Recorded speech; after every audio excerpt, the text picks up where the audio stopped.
Hello, hello, hello. Thank you guys for tuning in to another episode of Let's Talk About Relationships. I am your host, Stephanie K. I am a certified life and relationship coach. I do a lot of coaching in a lot of different ways, but life and relationship coaching is what I usually try to stick to. And I do it all from a biblical perspective. And so I started this show about a month and a half, maybe 2 months ago now, where I wanted to just focus on different topics concerning relationships. And so far, I've had a show about dating. I've had a show about preparing for marriage. I had a show about baggage, how our baggage interferes with our relationships as we get older.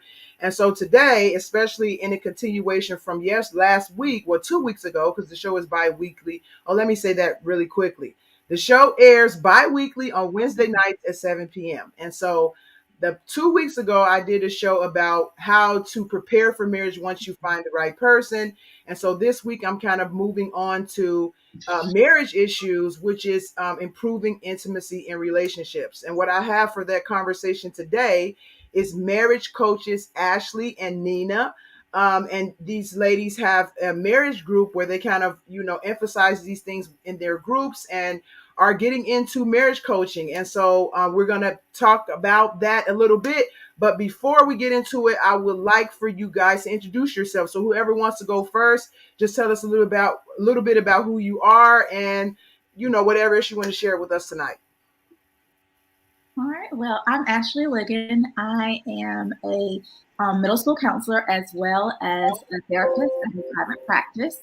So I focus a lot of times on couples, improving intimacy, and anxiety within professional women. And I am married. Me and my husband next week will be celebrating 14 years of marriage. So we have been together 20 years. Yes.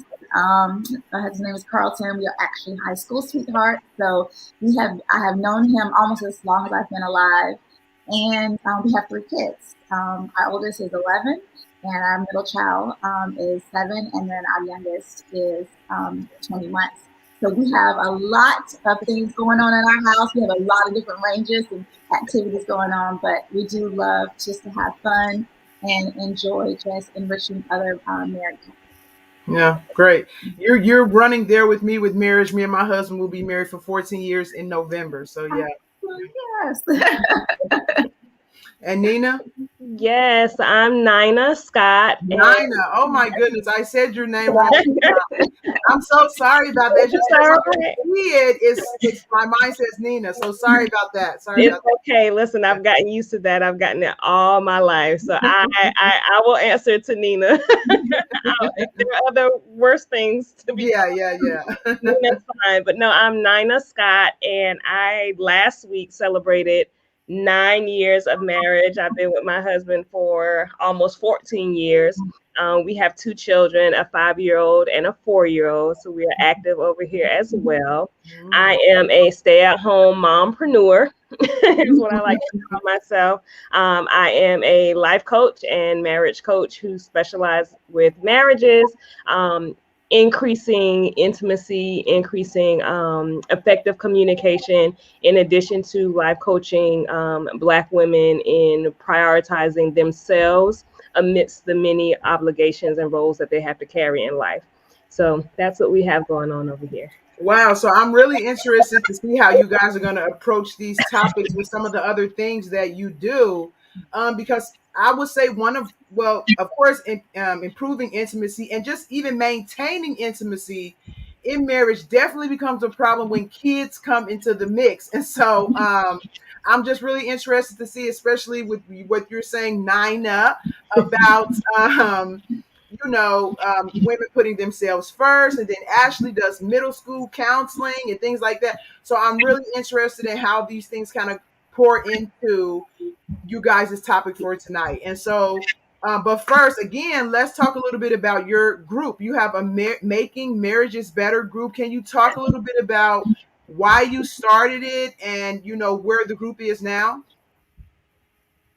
Absolutely. So Ashley and I, we may not look it, but we've been friends for over 20 years. Oh, wow. It's actually been a dream of ours Since before we were married, before we knew what intimacy was, we had a dream and idea to come together. We both always have had that counseling and coaching mindset.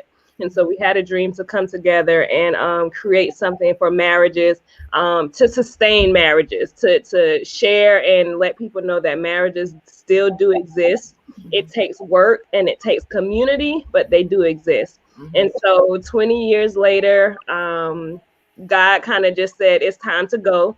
And so it's been about a year, almost 2 years now, that Making Marriages Better has been in creation.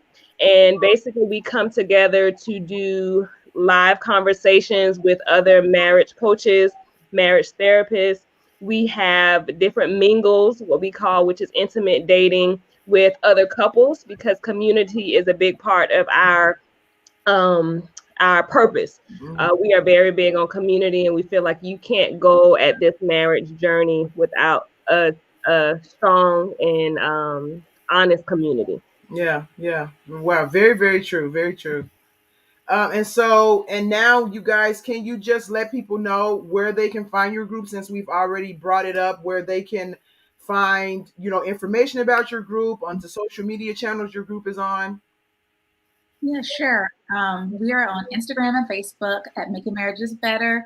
Just definitely come and check us out. We have lots of different live topics going on, conversations, and then we just have great nuggets that we post at least once or every other day, as far as intimacy, communication, and then conflict resolution. Because those are the three key, I guess, topics that sometimes hinder marriages from being healthy and flourishing.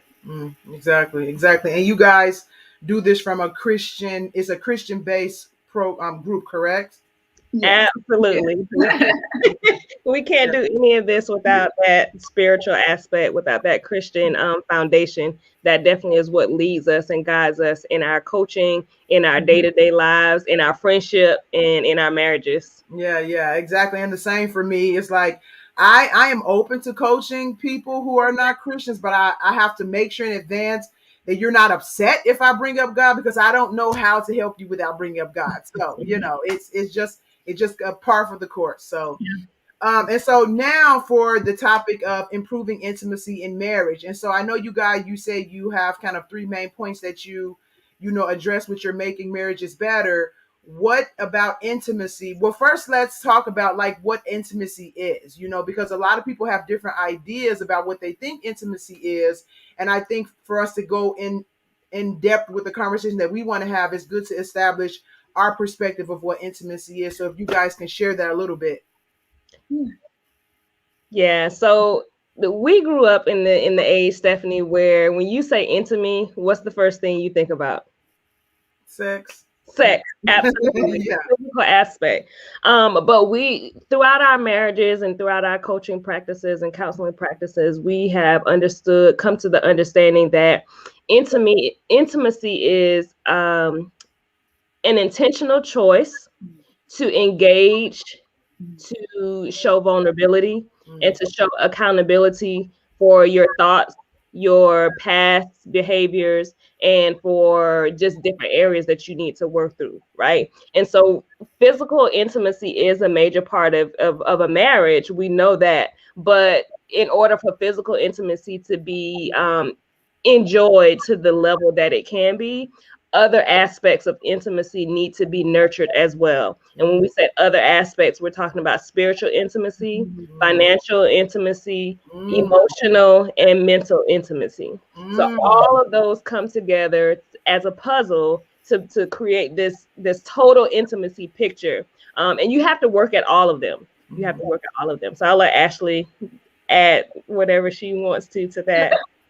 And just kind of what Nina said is just really, it's all interconnected. You can't have physical intimacy without having emotional intimacy. And then when we think about physical intimacy, we always are thinking, okay, it's sex and it starts in the bedroom, but that's not it at all. It starts way before you even enter the bedroom. It can start as having a conversation with your spouse about your hopes, your dreams, what you would like to see out of your marriage. So it's not just having sex, it's also about how you are connecting all the other areas and aspects of intimacy. Like Nina said, to engage in that physical intimacy and enjoy it to the level that God really wants us to be able to have it.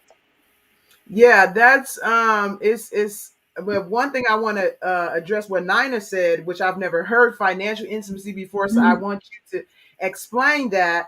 But one of the things that came to mind with what you ladies are saying is that, and I talk about this in my books and a lot of times in my coaching, is that people don't understand that everything we do in the physical is a manifestation of what is already taking place in the spiritual.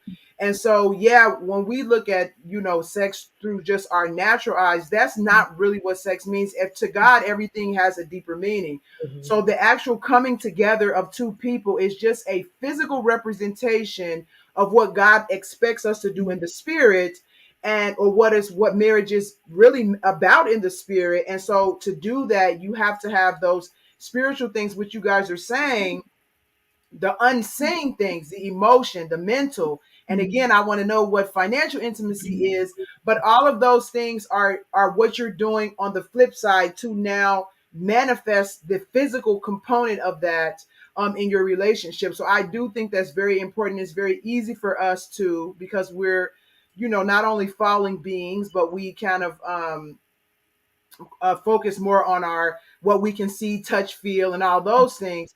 That we focus a lot on the sexual part and the physical part of it, but it is much, much deeper than that. And Yeah. so that's very, very important. Yeah. But I want to know what financial intimacy is. I have never heard this term before. I can imagine what it means, but I'm really, really curious as to how you see it. Yeah. So Ashley and I both have the wonderful pleasure of being married to finance guys. And so um honestly that is a priority in both of our households, and I know I can speak for Ashley and say that as well. And so when we say financial intimacy, it's those conversations, those deep dark secrets that you can have and that you can be on the same page in terms of the financial stability of your marriage, the financial stability of your family if you have a family. So not just your money, my money, and we just gonna split the bills and all that, which if that's what works in your household, that's cool, but there's still a plan to that, and there's still conversation and some deepness that you have to get into to ensure that the family and the marriage and the household is still operating on level with your plans and with your goals that you have for the future. Yeah. Yeah. And Wow. I'll give kind of an example, a transparent moment. When Carl and I first got married, you know, he would want to talk about the budget. He would want to talk about, what our goals should look like on a monthly basis, a yearly basis, 5 years from now. And I felt like when he was, narrowing all and talking about, the budget and things like that, I felt attacked. Like I felt like, okay, you're telling me how I need to spend my money, or in our case, our money. And I don't want to be told how to spend our money. I want to be able to go out and buy what I want to buy. But as we talked and I became more vulnerable with him, it stemmed from some childhood concerns that I had growing up when my parents got divorced. And, we went from a 2 income household. And then now, I'm living with my mom, and she's a single mom now trying to come off of one income. And I said, I will never, because my mom was a stay-at-home mom. And when my parents got divorced, she didn't have anything at that point. It was just she was starting all over. And I said, never will I be caught like that, with not having financial stability. So when I came into my marriage, I had that preconceived notion that, he's going to try to control me with the money. He's going to try to take things. So we had to really have some deep conversations about, hey, Carl was like, hey, babe, I'm not trying to control you. I'm just trying to make sure that we are stable, that we have things set aside for our future, and that we are planning together, so that now that we have these conversations, they're open, they're vulnerable, and I come up with a different mindset of we are working together, and it's a place where we can grow, and not a place where it's from a controlling standpoint. So. Wow. Wow. That's really I mean, it's really interesting because you hear a lot of people have money problems within Mhm. marriage. And, I mean, even when you talk about like people who get married and they have prenups and things like that, and it sounds very like you don't fully love the person. But when it boils down to it, people are personal, like don't play with their money. You know what I'm saying? And so yeah, it's a physical thing. And when it comes to spiritual stuff, you would think that money is the furthest thing from that, Mhm. but being able to be open about your finances is a very, very deep level of Mhm. trust, because there's not a lot of people in your life that Mhm. you're going to be, especially as an adult, Yeah. that open with about your money. Like that's private, and you can kind of call it, like you say, you want to do it how you want to do it. But to be open with another person about that and their ideas and what they want to do, it definitely requires you to trust them on a Mhm. totally different level. And so like I said, I had some ideas what you guys thought it might mean, your definition of it, but now that you've kind of fleshed it out a little bit more, I can definitely see that being a very, very important part of marriage. I've known people who have split up over money issues. Yeah. Yeah. And let me say this, I'll add this. A lot of times it's not actually the money issue itself. It's what's beneath all of that. So the Exactly. fear, the Yeah. fear, like you said, the lack of trust, the childhood trauma or background around the finances, and it all comes together, right? So that's a level of emotional intimacy that you have to get to where you can open yourself up, like Ashley said, and say, hey, I'm feeling controlled, or I'm feeling stuck or in a box in terms of these finances. So they all work together. But I think we have to remember that the act is here, but it's what's underneath that kind of Exactly. contributes. Mhm. Exactly. And so, I mean, it's funny because people might say, well, me and my husband, we're very close, but how do you guys deal with your money? I mean, that will expose a lot of things when you might feel like your marriage is okay, but when it comes to money and having to deal with money Mhm. together, it will kind of bring some things out of you, like you guys are saying, that you didn't know. And for me, that is actually what marriage is about. Marriage is about opening you up and bringing those things to the surface that you would never see if you just stayed by yourself. And so God does that, within marriage. He uses both partners to kind of work on each other to expose those things, because once they are exposed, that's how you can work on them. The show that I did 3 weeks ago, we were talking about how your childhood trauma affects your adult relationships. Mhm. And that's definitely one of the things. The guy that was doing that show, I can't think of his name right now. It'll come to me when I'm not thinking of it. But he was saying how, he didn't have a lot of underwear when he was a kid. And so when he got older, he wanted bunches and bunches of underwear. Like it was ridiculous. And it started to become a problem within the relationship. But it's not what's on the surface, like what you guys are saying. It's never about what's on the surface. What's on the surface is just a doorway into the deeper problem. And so finances is definitely a doorway to some potential problems. So wow, that's really good. And so some the other aspects of intimacy that you guys talked about is emotional intimacy. And then can you explain the other aspects again? You said Yeah, financial, emotional, spiritual, And yeah, mental. yeah. mental. Yeah, Yeah. yeah, So yeah. connecting with your spouse on an intellectual basis, really having some conversations about things that interest you, and it could be finding out what that person's, hobbies are, or finding out, talking politics with that person. Just really being able to connect on a deeper level, just not just the superficial type of things, but Yeah. going into what's really going to stimulate their mind. Okay, wait, hold on one second, because I just had a question come to my mind about the financial intimacy that I want to ask you, ladies. So, Nina, you said if you guys keep your money separate and that works for you, then that's fine. Do you think, or any of you ladies think that that's a problem? Like, if that works for somebody, I mean, of course, if it's working, it's working. But do you think also a problem at the same time, or do you feel like if that's an agreement that two people come together, it's okay? Like, how do you guys see that? Because if you just keep it separate, it kind of leaves some things maybe unaddressed. So I'm just wondering what your perception about that is.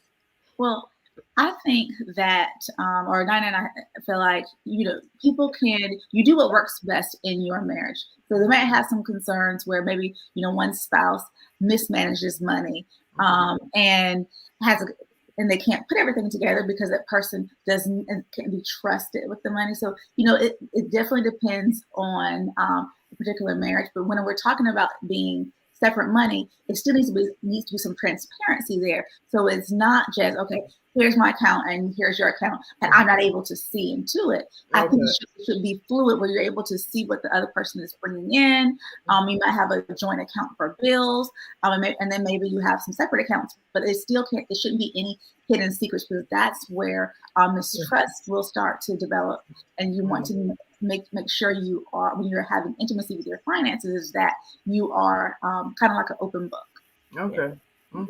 Nina, you want to add to that? No, said everything that I was gonna say. Okay, so now what about, because I've come across this situation too. So a lot of the times you have one partner that wants the transparency and another partner that doesn't, and they don't agree. So how would you advise or coach someone who is wanting their finances to be one way, but then the other partner is kind of resistant? Because what you guys are saying works when two people agree, but what if they don't agree? Yeah.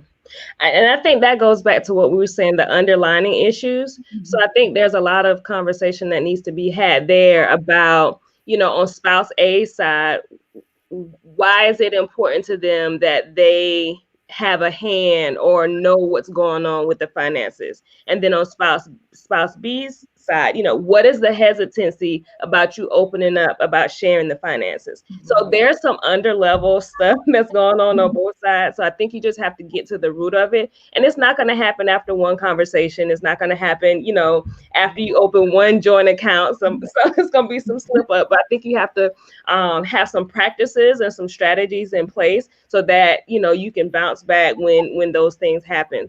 I think, you just have to understand that the two of you as spouses have come together as one married couple. And so there's two dreams, but then there's one goal, right? And so how do both of those dreams come together to push the marriage forward to the ultimate goal? Yeah. Oh, yeah. So, I just was thinking about something. It slipped out of my mind. So we'll just go to the other the question I had. But yeah, that's really good. And I think that, like what you guys were saying, it's important to understand that, which I like what you said, Nina. So it came back to my mind, because it's very easy in those situations to look at the partner who is being resistant as the problem. But usually it's both people. So it's not like, well, I want to do it, but they don't, and type of thing. But you have to look at, why do you want it that way? And then the other person has to look at, why do they want it that way? Because I don't know if you guys saw in the intro video I played, I said there are two sides to every story, but the truth is usually in the middle. And so a lot of times people have this idea that I'm right and you're wrong. But really, both of us have to address the parts that we're playing in the relationship. That way we can come closer together. So I really like how you threw that in there, because the person that wants it is like, oh, well, it's not me, it's him. No, it's you too. So actually, you got to take into consideration, those control factors. We all have a little level of control that we want to hang on to. And when you're fearful, when you've had past experiences where you couldn't trust someone with money, or when you didn't grow up with, a lot of opportunities, you're going to be a little fearful to, come together. Or, another aspect is, culturally, we don't have a lot of education in the financial, area. And so I think that plays a part too, that, when you come together and you're potentially making more money or having more opportunities, now you kind of need some more education on how to handle all of these possibilities and opportunities that you have. So you have to get to the deeper, underlying issue. I know I keep saying that, but no, it's fine. I mean, if it's true, it's so true. Culturally, how we grow up, just what society tells us we should and shouldn't do. It all plays a factor.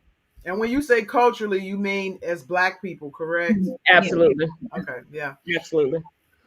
Another thing that I like that you mentioned is that it's a work in progress. Like, you shouldn't expect, the problems to be fixed overnight. Sometimes you have to kind of inch your way towards it. Mm-hmm. One thing that I've learned in my 14 years of marriage is that whenever you get to a place where you're trying to make your partner do something, you're automatically in the wrong. You have to allow them the space and the time to come to certain decisions on their own. And when you start trying to force somebody's hand in something, or even trying to make them think a different way, you're actually like trying to be God, because God doesn't even do that to us. He doesn't try to make us do anything. And so we don't have a right to try to make another person do anything. Like, you can, make your claim, explain yourself and stuff like that, but you also have to give that person space and time to, make their own decision. And if you guys have to gradually work towards that is perfectly fine. It's nothing to be upset about, because it's not moving or happening fast enough and things like that.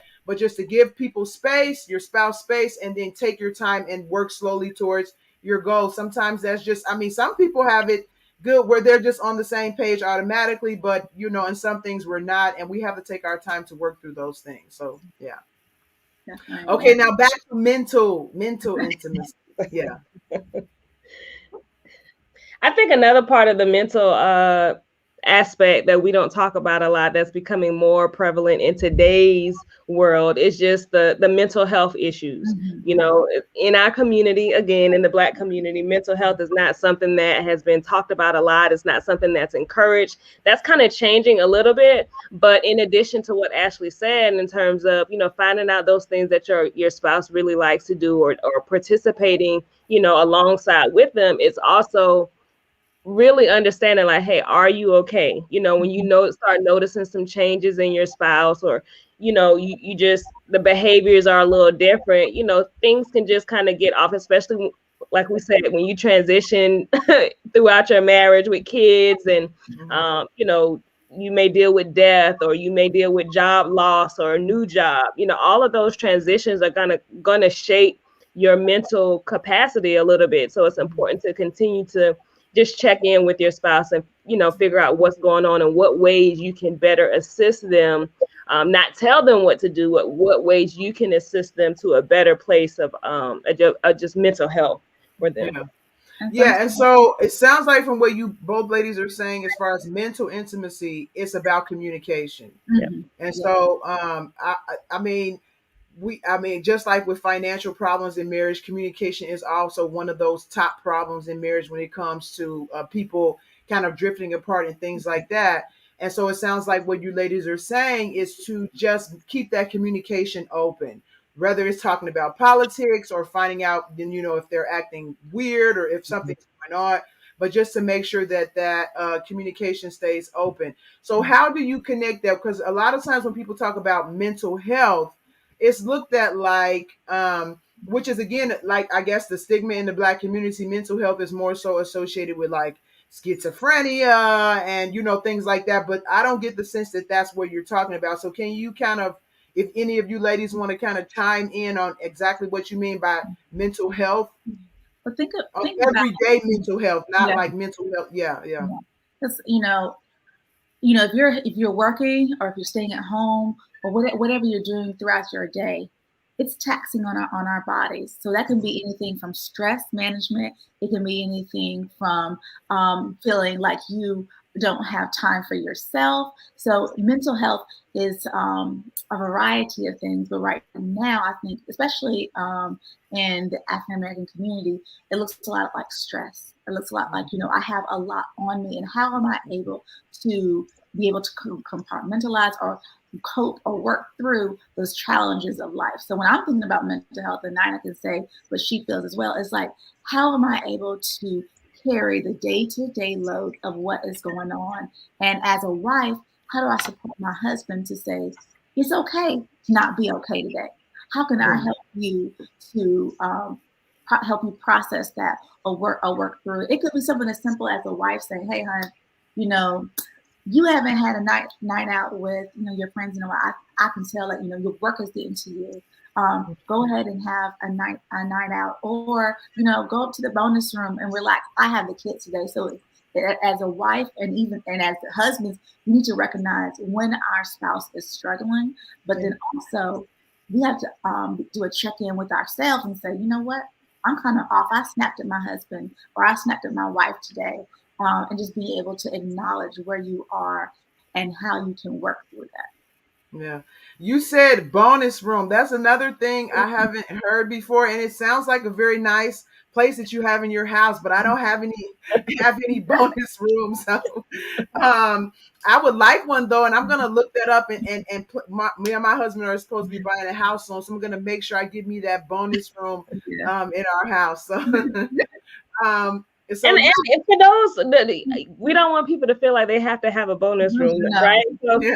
you know, you have a sidewalk. You know, you have a grocery store that's close. I mean, a lot of people don't like to say Target can be some self care, but if you don't have any distractions and you can walk up and down the aisles of Target and not let it interfere with your financial goals, you Yeah. know, take the time that you need. So, just getting away, I think is what And, and, actually. it and maybe you want to get in your car and take a drive. I remember one, it was right after I had my middle child, and I just needed just a time where I could just gather my thoughts and just not be mom, not be wife, just be Ashley. And I got in my car and I just drove, and sometimes I might play that music, sometimes or I might just sit in silence. And I just needed that, and it didn't have to be a bonus room or anything fancy. I just got in my car and it was just with my own thoughts. So it can just be something as simple as that. And sometimes you have to recognize that for yourself. But if I'm not in a place where I can recognize it for myself,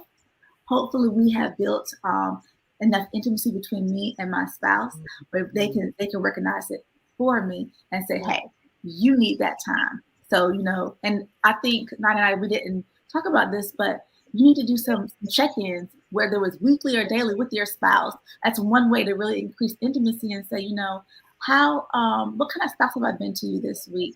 What can I do to be better to make you feel more loved?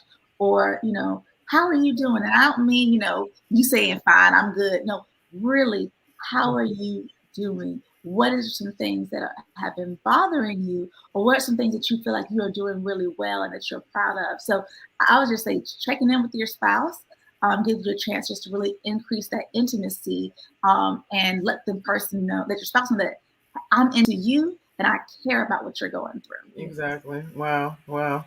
Did you have anything you want to say, Nina?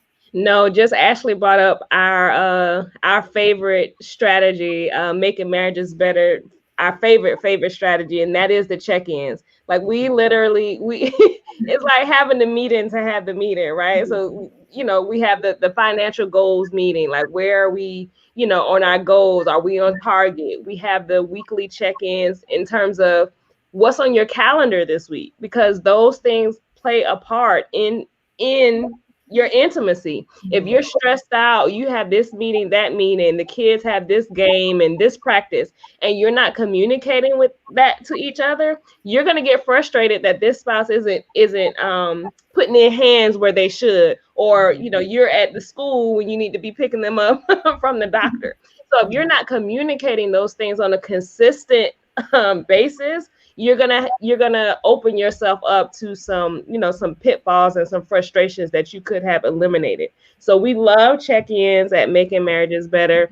We have them all the time, and they're fluid, right? So you may have a check-in on Sunday and things may change by Tuesday or Wednesday, and you need to recheck in to see how that has affected the rest of the week or how that has affected just you. And so we like to encourage just open check-ins and consistent Yeah. check-ins. Yeah, so one thing that Ashley said is as far as the check-in, like I didn't call it check-ins, but I can of course see the patterns in my own marriage where we kind of touch base with each other and see how we're doing and things like that. And you guys were talking about sometimes going for a walk by yourself, but something that we do is we go for walks together and we kind of get away from the kids and things like that. But one thing that you said that stood out to me is, because you asked the person, my husband, how he's doing, but I like how you said, what did you say? You said, name something that you think is going well. Like, because a lot of times, especially when each other are stressed, whether I'm stressed or my husband is stressed, kind of getting the person to focus on more positive things can help by itself. And it's not like, it's not forced, it's not like you're trying to force a conversation, but just like, hey, we talked about the negative stuff, but let's try to transition and focus a little bit more on the positive stuff. And it can indirectly uplift person's spirits automatically, because now they're focused on more the positive things, or even find more balance and say, yeah, this bad stuff is going on, but there's some good stuff going on too. So I really like that, and I'm going to use that next time. And just kind of back off of that, like sometimes, the increased intimacy in your marriage, recognize the great things that our spouse is doing. So maybe, we might want to leave them a little note or text them and say, hey, you're rocking it out being daddy today. You picked them up, you did this, you did that, and just letting them know that I saw you. Because that's all we need sometimes is like, oh, my hubby, he saw what I did, and that really, can just be like a pick me up for us, if we're having a bad day, or just kind of let them know that, they're on our minds. Yeah. I was just gonna add, I had one of our other community members share something with me that she does, and it literally changed my perspective of my husband. And so she said that she separates who her husband is, the different roles. And so she may be upset with him for something he did in his father role. And then what do we do? If he did something this morning that we didn't like, what we going to do? We going to be mad at him as a husband. She said, no, he might not have did something with these kids, but later on, he's still my husband. I love that. Yeah. Separate, I'm upset with my children's father, but I still love my husband, or my husband got on my nerves today, but, I love my kid's daddy for doing everything he did today. Yeah. Just separating, the emotions. It brought to mind was a good segue into my next thing that I wanted to address, is that because I see this on social media a lot, because people have this mentality now where as long as you're not making them happy or doing what they need or what they like, then there's a problem. And so there was a lady in a group, and she said that her husband wasn't giving her attention, and that she was kind of falling out of love with him over it. And I was saying, well, that's kind of not fair. You have to not take your partner's behavior personally. So if you are having issues, kind of what you guys were saying about mental health, I think it's really important not to take your husband's bad mood or your wife's bad mood personally, as if it's about you, and then create a whole different problem on the other end. And with the check-ins, just checking in with them like, hey, what's going on? Why did you have an attitude? I noticed that because if you don't take it personally, your approach is going to be totally different. As opposed to, why you doing, or you say, hey, like, what's going on? You seem upset and things like that. So I think it's really important, even with the check-ins, like you guys are saying, in mental health, and keeping communication open, because at the end of the day, we're just people and we all go through things. And like you said, Ashley, sometimes we just need to know that somebody's there. But if you're taking your partner's behavior personally, like they're attacking you or they're not doing something you like or you want, that's the recipe for problems. And so, not taking people's own mental health issues as your personally for yourself, like it's against you, I think is a really good way to keep communication open. And so that's something. So it kind of goes to what you were saying, Nina, about separating. Like, yeah, I didn't like that you did this, but you're still my husband. I still love you. Things like that. So yeah. And I'll give kudos to Ashley. Ashley is very big on I feel statements. She has helped me so much with the feeling statements. And I think it helps to do that. It helps to separate the action from the person. And it does kind of make it a little personal, because one, you're opening yourself up to let your spouse know how you're really feeling. And it's not based on your spouse acknowledging whether or not that's what they're actually doing, right? Mm-hmm. So, hey, I feel ignored when you this, and this. Mm-hmm. Now you can't take away my feelings. Exactly. My feelings. So what's the next steps from here? So Ashley, if you wanna, she's amazing at those I feel statements. So I'll open the door for her. You did a great job explaining it, Nina. Just and I would take it just one step further, like what you said. I feel ignored when you don't spend time with me, or when you go in your room and close your door. I need you to do blank. And then you let them know what you need. And that is one of the key things with intimacy is being vulnerable. Because when you're stating your emotions, your feelings, you're being so transparent and you really are feeling naked because it's like, oh my gosh, I'm telling them how I feel. What if they reject me? What if they don't understand? What if they point their fingers at me or blame me? So but when you are entering a covenant with your spouse, you two are becoming one. So it's important to build a level of trust and being able to have a platform where you have open communication, being able to say how you feel without being ridiculed or criticized. So I think that's one thing that we have to understand. If our spouse says, I feel, don't, blame them or criticize them. Just say, I understand. And then how can we make it better? Yeah. And I think too, it's acknowledging that self-acknowledgement of your own feelings. Like you don't need validation from someone else about your feelings. Because when you do that, you go down that rabbit hole, Stephanie, that you talked about. Well, did they do this? Did they? Is this what they meant? If they meant this, then they're gonna do that. You go down that long rabbit hole versus just saying, "Hey, let me acknowledge how I feel. Let me verbalize it, and now let's set a plan on how we can change the outcome." Yeah.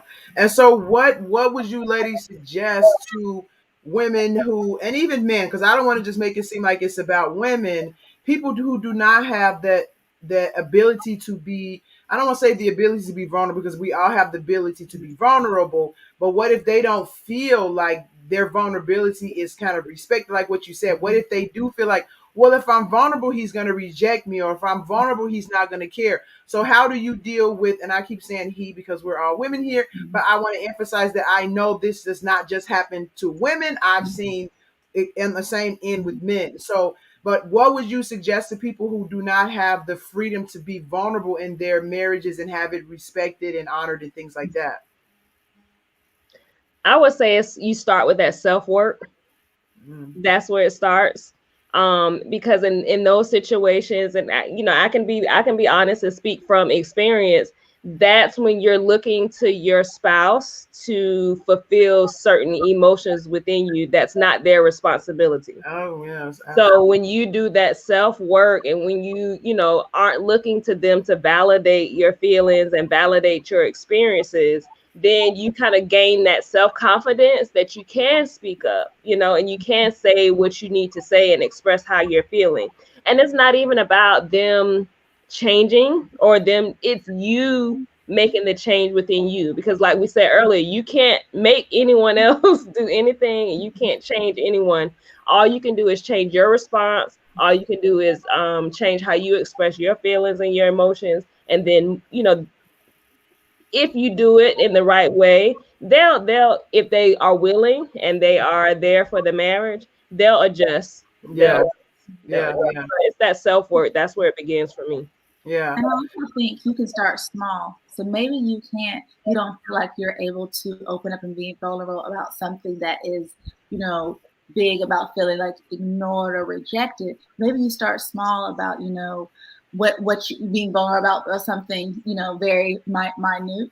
And then once you start small, then you can eventually work up to something that is, of greater magnitude. I would say practice makes progress. So you're not looking for perfection. We're just looking for you to take it one step at a time. So start with something small. Wow, very, very good advice, you guys. Very good advice. I have one more because I can't leave that question open-ended. That's where the community comes in as well. So when you have your trusted friends or you have your trusted, other married couples that are alongside with you, that may be a phone call to that person like, hey, and Ashley and I do it all the time. I call like, Ashley, this is what happened. You have to be truthful. Like you said, you have to kind of tell that middle story, not my story, not his story. Tell the middle story. And you say like, hey, this is how I'm feeling. Is this reality or is it not reality? Or even sometimes it's just getting it out and letting someone else hear. It may not even necessarily be for your spouse to hear. You just need to get it out. Yeah. That's another piece of advice too, to just utilize your community. Yeah, yeah. And then And also, you know, go ahead, Ashley. What did you say? and sometimes, if you have to take it a step further in the community, you and your spouse may need to, seek marriage counseling or something like that, or marriage coach, just so that you can talk about, why do I feel like I can't be vulnerable with my Yeah. spouse? Why do I feel like we don't have a trusted or safe environment or space for me to be able to tell them what's really on my mind? So I Mm. just think that's one way to increase intimacy and open up those lines of communication. Yeah. Okay. So, what do you guys think about this whole idea that women are better communicators than men? Because, I mean, there's a lot of truth to it, but I have seen some very good communicators when it comes to men, and then the woman is the one that doesn't want to communicate. So, how do you guys see that in terms of like working on communication for maybe one spouse being more, you know, able to communicate than another one? Well, in my household, even though I'm the therapist, I'm the counselor, my husband is a much better communicator than I am. We've learned to kind of talk about what styles of communication that we each have. Like if we have a disagreement, there's a problem, he wants to immediately talk about it. I need my space. So we've learned to understand each other and not try to go and talk about it immediately, but table some discussions and then say, okay, let Ashley get her space, calm down, and then we'll come back and talk about it. So I think it's learning each other's communication styles. So I don't really think that women are better communicators than men or vice versa. I feel like it is person to person in marriage, different styles and different marriages. Yeah. Wow. Wow. Yeah, I agree wholeheartedly. I don't think it's a right or wrong answer. It's what's right for your household. It's what's right for your marriage. A moment of truth, like Ashley shared her financial story. My story, kind of in the making marriages better, is our communication. So my husband grew up in a family where they didn't really talk about, they didn't really have a lot of conflict, a lot of, in your face conflict. And disagreements were very mild tempered, just conversation based. Where in my household, it was the wrestling, it was WWE, it was a wrestling match, and not that all of them were conflict related. It's just we were very loud and we are a Mhm. very loud and rambunctious group of people, and so when you got us together, it could seem, a little off to someone who grew up like he did. And so Yeah. it took us years. And I mean, it took us a long time. Like I said, we've been together 13 years to kind of find that middle ground and find what works for us. So not to, and we did come into it like I looked at him and said, "No, your communication style is wrong." And he looked at me and said the same thing, but it was just a matter of figuring out what was right for us and Yeah. what worked in our marriage. So I think it's trial and error. It's and it could change. We communicated one way before the kids, and we communicate differently now. So you Yeah. just have, like I say, it's fluid, it's transitional, and it's a journey, and you just have to figure out what works for you. Yeah. Wow. I mean, each one of these that we've talked about so far with the financial intimacy, and then we're talking about mental intimacy, and I want to get into emotional intimacy a little bit before we wrap up. These can be their own shows, like because there's so much that goes into it. And it's very, very important for marriages, especially when we get into different styles and people's childhood traumas and things like that. I mean, these can really be their own shows and not just an hour show, like, reoccurring. So it's really important. But one thing that I am, thinking about as we're talking about mental intimacy is that it is directly connected to emotional intimacy. Like, I don't think you can necessarily separate those two things. A lot of them you can't necessarily separate, but those two are conjoined twins, so to speak. Yeah. Because you can maybe have mental and emotional intimacy and not necessarily like the financial intimacy as far as like sharing bills and keeping your stuff separate. You can keep your finances separate and, like you say, have some transparency and still be okay in your marriage. But you can't really not have emotional intimacy and mental intimacy and still have a healthy functioning marriage. So how do you guys see like the connection, or even if you just want to talk about emotional intimacy itself, but how do you see emotional intimacy, like we've talked about the other different kinds of intimacy? Right now. I think they're all connected, honestly. I think they're just all connected. And I'll give you an example. If my spouse secretly, if I went to check my bank account and he secretly took out, $5,000 that we didn't plan for, when he gets home from work, I'm gonna have some emotional issues towards him, right? Yeah. Right. And then let's just say he's not even there and he tries to have some, physical intimacy later on that night. I'm not feeling that because my Okay. mind is still on the financial stuff that happened. And so Okay. I really think it's all interconnected, as Ashley said. And I think they all play, they're all not going to be on a high level, right? They're going to have different priorities and different levels. And I think you just have to play that game on what's the focus for right now. But, Okay. it's kind of like intimacy in a marriage is like the actual game. Like when you watch ESPN or you watch, the news, they're giving you the quick snippets. And that's what people want, the quick snippets. But that intimacy throughout the day is layered on top of every action, every word, every caress. If you walk by and, we're working from home, caress your husband's back or, kiss your wife on the cheek. It all layers on top of each other. Okay. If you have imparted or if you have given me some strong emotional intimacy today, I'm more willing to sit down and have a difficult conversation about you taking that $5,000 out of the account. So in my opinion, in my approach, I think they're all connected. Okay, yeah. I mean, I definitely can see that, where one will overlap or interfere, whatever, with the other. I'm just thinking about some couples that I do know that keep their finances separate. And I would think, based on you guys' definition, that wasn't intimate, but it's not my marriage. So I'll just stay out of it. So I'm just saying, like, it seems to me that some people can keep their finances separate and still have a emotional healthy marriage, but that's from the outside. That's not from the inside. So, maybe I'm misspeaking on that in general, but I just, I see a very, very strong connection between mental and emotional intimacy, like you were saying, Yeah. because everything you say and do is going to affect how you feel, Yeah. emotionally. So, Yeah. Ashley, did you want to kind of chime in there? I think Nina, she really put it really great. I just think sometimes there is a disconnect with emotional intimacy because of maybe lack of trust or feeling like you can't be vulnerable, and not because your spouse has given you any reason that you can't be vulnerable, but some things that you need to work on within yourself to learn how to open up. And I think especially in the Black community, a lot of times, especially as women, Black women, we feel like we have to shoulder everything.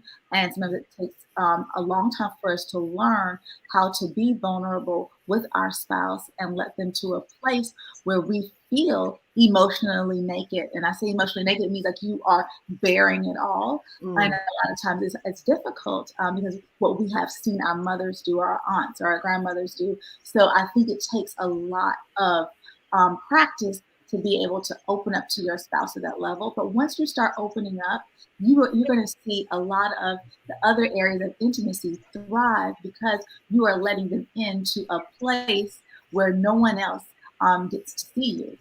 So I think that's one thing that I've been learning. Even though Carl and I've been married, almost 14 years, I'm still learning how to let go of some of those layers so he can really see into me.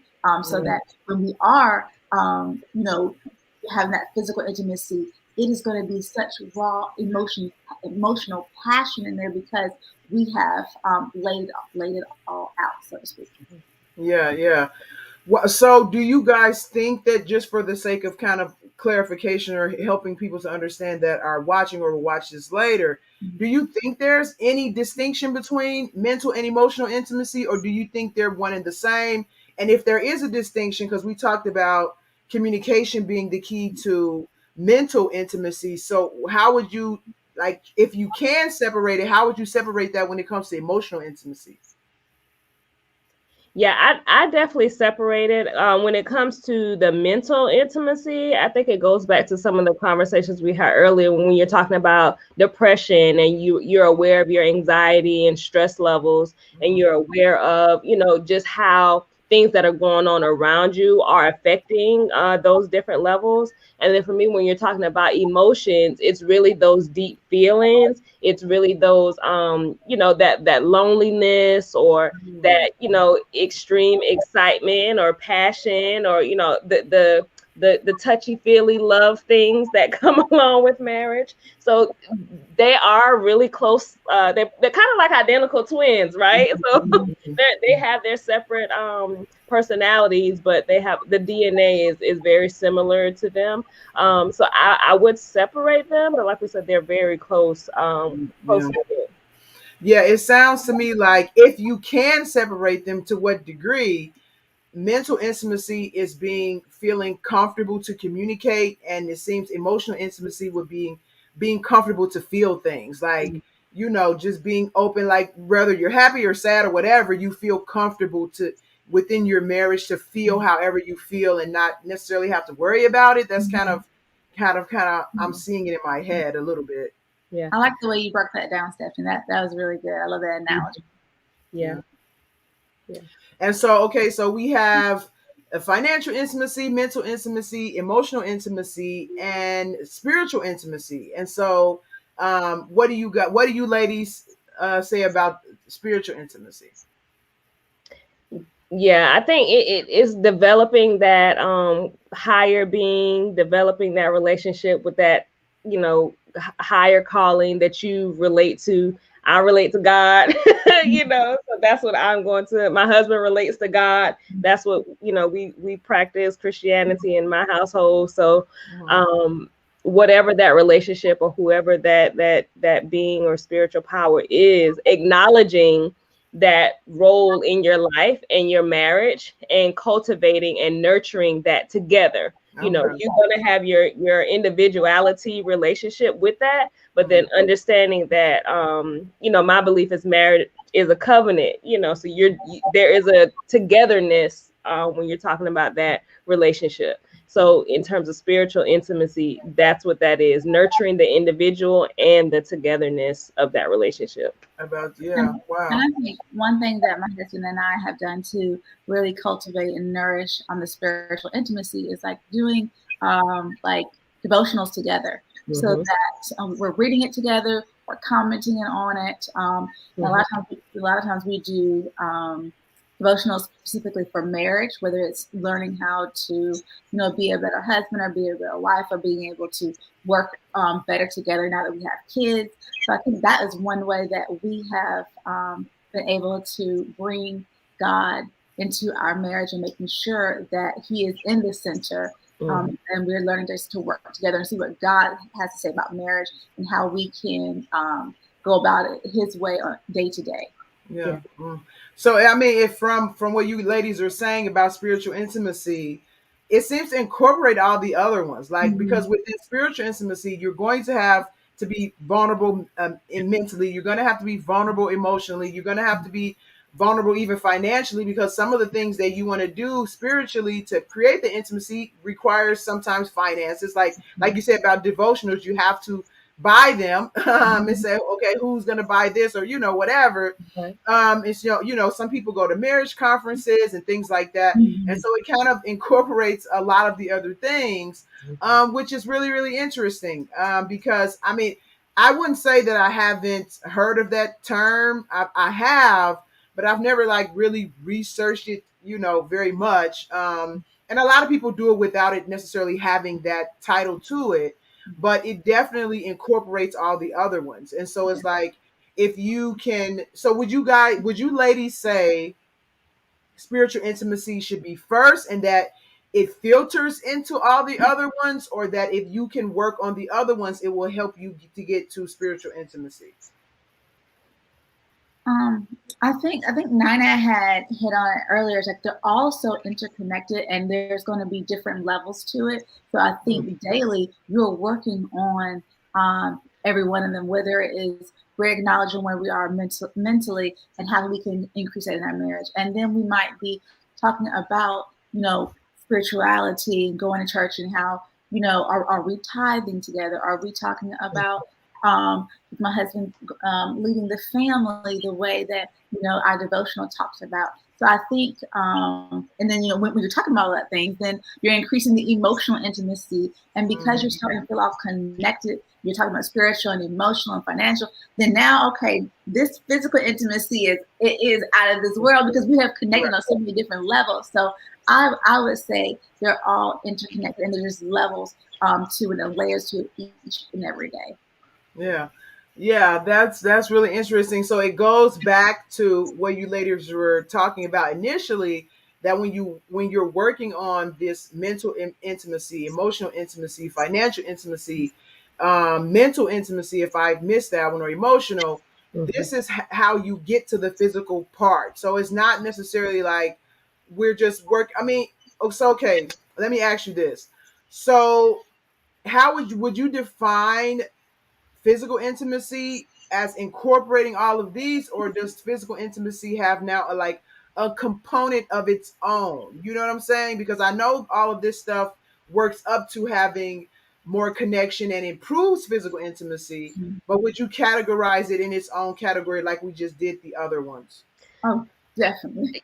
Yeah, and I think the definition changes, right? So like now we've taken a new liking to, our physical fitness. So for me, that is a part of physical intimacy because we are intentionally taking time to, and we do it together, we're intentionally taking time to engage in our physical health. And I think that's intimacy, a level of physical intimacy when we, and it's not just sex. Like I said earlier, when you walk by and you touch your spouse, or you do a little hit of the thigh or a hit of the backside, or a kiss on the cheek, all of that plays a part. And I think, like you said, Stephanie,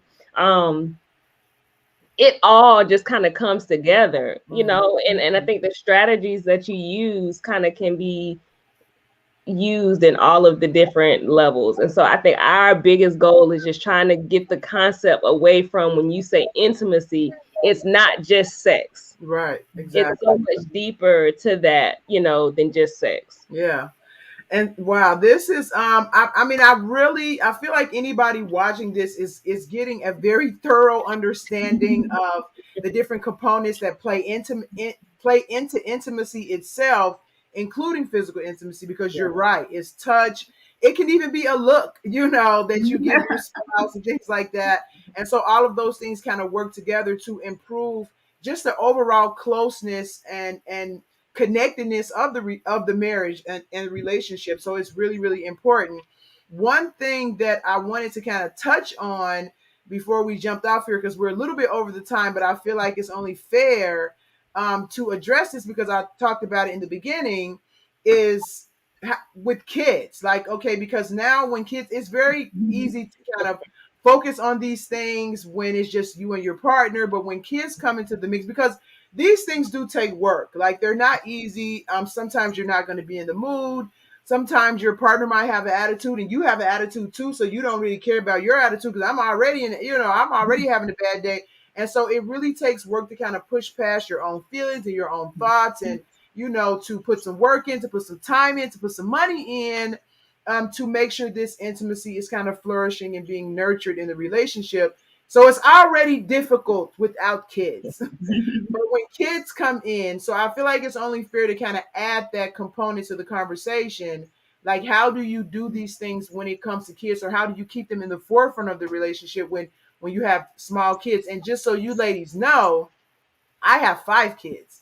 So I have a lot more going on than I think Ashley, you said you have 3, and Nina, you have 2. So I have the 5 combined from what you guys are doing. So any pointers you can give me on that would be great. Well, I'm gonna tell you one thing. So I tell you, I have like a variety of ages. I have an 11-year-old, a 7-year-old, and a 20-month-old.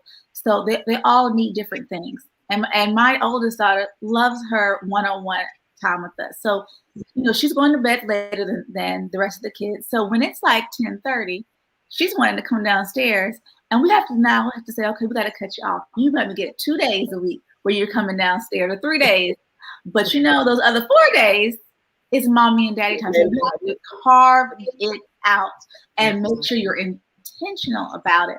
And it might not be, long and drawn out, like before you had kids, or or when you're on vacation and things like that. But you're being intentional about that time, and that of course, there's some days neither one of you might be feeling it. But I think it's just about being intentional about carving that time out for one another, and not allowing other things to take that time away from you and your spouse.